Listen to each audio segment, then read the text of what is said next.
স্ত্রীকে জান, কলিজা, পাখি, বেবি ইত্যাদি বলে ডাকা যাবে কিনা? এটাকে জান, কলিজা, ইয়া কুররাতু আইনি, ফুয়াদি বলতে পারেন, বেবি টেবি বলিয়েন না। বেবিটা এটা মানে সন্তান। তারপরে কলিজার বোন, এটা কম যাইত। নবীর ক্লাসে তাফসীর মাহফিলে এক লোকে কয় নিজে, ইয়া উখাইয়া, প্রিয় বোন আসো নবী থেকে দোয়া নাও, এরকম আর কি।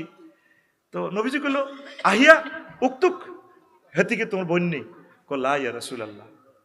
ফাকারিয়া নবী সাল্লাল্লাহু আলাইহি ওয়াসাল্লাম, নবীজি এটা অপছন্দ করলেন। বোন কইও না, মারামারি লাগলে রাগ ভাঙাইবার সময় কইলা ছোট বোন লাগে, তুমি আর প্রিয় বোন।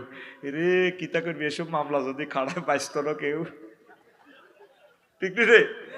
তো হে তিনে কলিজা কইস, পাখি কইস, বেবি কইছা ইত্যাদি আরো যা যা সুন্দর ভাষা আছে। জান, তেরে ইস্কম না সঙ্গে, তেরে ভা না সঙ্গে, বই তিতা তিতে হয়েছে বিগই ভাই তো তিরন কত কিছু কইয়া লাস, শুধু খালি যৌবনত্ব যাক তিতে হয়েছে বিগই।